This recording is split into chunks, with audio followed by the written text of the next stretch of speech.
Hello, hey, and welcome to Taste of Scotland podcast. I'm your host, Jim Gordon. Welcome. We've got a lot of things I want to tell you about. We're finalizing, fine-tuning our plans for our big Taste of Scotland and Celtic Festival. It'll be at the Macon County Fairgrounds on June 18th. That's the Father's Day weekend. So just about a month away. Lots of neat stuff we've got planned for you. In addition to what I've talked about before, we've added another band, Wild Blue Yonder. They're out of Knoxville. They are a traditional Scottish music band, and they will be joining us at 6 o'clock for our Saturday night concert, along with the Jacobites by Name and our headliners, Tuatha Dea. They all are playing on Saturday night. During the day, Saturday, starting at 9 o'clock in the morning, we've got all kinds of fun stuff planned for you. This is June 18th at the Macon County Fairgrounds. We have got, besides what I've mentioned, Tuatha Dea, the Jacobites by Name, Rainbow's Inn, a local Irish, traditional Irish band, will be performing. And they'll also be doing our Kayla on Friday night. I'll talk about that in just a second. Norma Jean, my lovely lady, is going to play a little bit for us, do a couple sets. We also have the Cherokee coming over and demonstrating some of their storytelling techniques and the basket weaving and some of their dancing traditional dance of the Cherokee. The reason we do that is because of the connection that the Scottish have always had with the Cherokee in particular, and in this particular area also, because most of us are from the Scotch-Irish heritage, which came down early in the colonial times, and were able to mingle much more than, say, the Germans or the English with the Cherokee. So that's why we always invite the Cherokee, and they are gracious enough to join us and have some fun with us. This is all on June 18th. We also got the games, the Highland games, with the caber tossing and the stone tossing and the sheaf tossing and the throwing, the shot put and the hammer toss. All these are heavy athletics. These are professional athletes that are all a part of the Southeastern Highland Games Association. These are the same people that will be at Grandfather Mountain and a lot of the other games throughout the Southeast. They have a point system that they are competing for, and in ours, we're lucky to have them, and we're real pleased to have them. And they'll be their games will be going on all day long Saturday at the Macon County Fairgrounds. We have a kids section. We're getting that all together. We're going to have a lot of fun over there. Some arts and crafts. We'll also have some junior, little safer versions of the games, as far as the cabers, the toss, and some of these other things. That'll be a lot of fun for the kids. That'll be going on all day long. We've got the dogs, the border collies are going to demonstrate their fine technique in sheep herding, which is really neat. That's something I enjoy. We've got a Highland Coo that's going to come for the kids to pet. That is very much like a cow, but it's got a lot of long hair, and they live in Scotland. And also we have some ponies to come and see and play, some of the little ponies. These will all be at the Macon County Fairground. We've got some good food. We've got Scottish Cottage.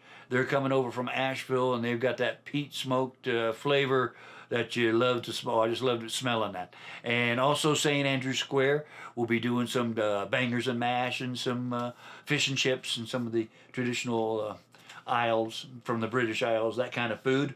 Also Kona Ice, they're going to be there to keep you refreshed with their snow cones that they make there, along with a whole list of vendors. We've got a lot of good, neat vendors that we're looking forward to joining us there. Some clans will have some of the different clan organizations are going to be showing up, along with the Scottish District Families Association. That is 70% of Scots weren't with any particular clan. They were associated with the district whether it be Argyll or Edinburgh or Galloway or whatever.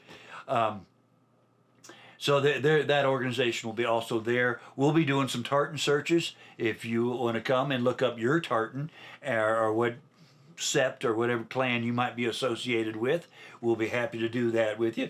All that and more will be Saturday, June 18th at the Macon County Fairground. On Friday, June 17th, we have our parade downtown. Come one, come all. If you want to come join us in the parade, you got a kilt, or if you don't, you just a part of a particular clan, you want to honor your clan, come on down, march down Main Street with us. We'll have Michael Waters, the piper. He's going to be there leading us down Main Street. We also have the Color Guard and the Girl Scouts and the Boy Scouts and all the different clans and all the dignitaries will all parade down Main Street about 6 o'clock from Town Hall, go up around by the courthouse there, make the cut back down Stewart Street, and we end up at behind the Rathskellers, where we'll be having our Kaylee Friday night. Rainbow's Inn will be playing and inviting everybody to come out, bring your banjo or your fiddle or your guitar or your drum or yourself, whatever you'd like. Bring a chair too, that might come in handy. We're going to have some fun out there. This is in the parking lot there between Rathskeller and the Attic, who's allowing us to use their parking lot on Friday night, June 17th. Good time there. Gracious Plates, a new restaurant. They took over the place where Roly Poly's was in downtown Franklin, and they're going to be doing our catering, and that should be a lot of fun. They're going to have some, I assume, some bangers and mash and some of the nips and patties and all the fun stuff. This is all June 17th. And June 18th is our big festival, and we've got our 6 o'clock Saturday night on June 18th is when we have our big concert to finish out. And also there is over at the Presbyterian Church on June 19th, they'll be having a special Scottish Kirk there at the church on Sunday morning. Okay, I believe I've mentioned everybody I wanted to talk about as far as the pipe band. Jamestown pipe band is going to be coming. They're Jamestown, North Carolina. They're one of the biggest ones in the Piedmont area of North Carolina. If you'd like any more information, the phone number 830-460-0628. I believe that's one of our board members, and you can give him a call and get more information on all this, or you can look us up at tasteofscotland.org. Okay, that takes care of all the business. Now I want to tell you a quick little story here before we wrap things up today. I'd like to tell you, coming up May 21st will be the 498th anniversary of the coronation of James I. Now, who is James I? Well, he's considered the first real Stuart monarch. There were Stuarts before him. The Stuart family, you know Robert the Bruce. Everybody knows who Robert the Bruce. He was the bad guy in the Braveheart movie, but he wasn't such a bad guy. He was a hero, and he fought for Scottish independence, and was crowned Robert I, and I think it was about 1320 along in there, and he first he had his son David succeeded him as heir. And David II had a lot of trouble and never had an heir of his own. So when David II passed away, the crown went to his sister's son. His sister, Marjorie, who was Robert the Bruce's daughter, had married a Stuart. So their son became Robert II. And he was the actual first Stuart monarch of Scotland. Robert II was followed by his son, whose name originally, and I just figured this out, his name was originally John, but they didn't want another King John in Scotland. It just had too much of an English negative tone to it, and there was also the John Balliol, who the Bruces denied ever having been the king. He was the one that was friends with Edward I, Longshanks, and he was actually put in as King of Scotland for a short period of time during the Wars of Independence there from England, in which Robert the Bruce was eventually crowned. So they didn't want to use the name John. So he changed his name to Robert, and he became Robert III. However, he also had a brother named Robert. So this got a little confusing. He was Robert Albany Stuart, which was a whole other line of Stuarts. Excuse me. Now, Robert II was a frail, not real healthy, Robert III fellow, and he had two sons. His first son, David, Uncle Robert had dispatched. He had him murdered, and this really scared the whole, all the nobles, because if they lost the next heir, then it could be chaos again, and we got another war to go through. But this was exactly what the other Robert, the Albany Stuarts, wanted. He was actually kind of the regency and taking care of things at the government. And anyways, they were feared for the younger son, who was James, feared for his life. So first he hid out on a big promontory rock in the middle of the Firth of Forth, which is that big tributary that comes out there right there at Edinburgh and heads out to the east coast, the North Sea. He hid out there and was going to make an escape to go hide out in France until the Troubles went by, but he didn't make it. On the way, they got attacked by pirates who captured James I and took him to London. They were English pirates, and they handed him over to Henry IV, who was the King of England at the time. Henry said, "This is great, awesome." So he had James imprisoned at the London Tower. James at the time was 11 years old. And when his father, Robert III, who was a frail man, heard of this, he didn't last 4 days, and he passed away. It was just too much for him, his son being captured and imprisoned at 11 years old. So King James was now the King of Scotland when his father passed away, but he was a prisoner of Henry IV, the King of England. So our old buddy, Robert of Albany Stuart, became the governor. He took charge of everything. So he wasn't in a real big hurry to pay any kind of ransom to try to get James back from England. So the good King James ended up 18 years a prisoner in London. First for Henry IV, and then when Henry IV passed away, Henry V, who at first, while he was a prisoner, excuse me, he was more like a guest. He was royalty, and they weren't going, he was treated well. That changed when Henry V took over. He made them all prisoners and put them in the Tower, and along with all the other Scottish prisoners.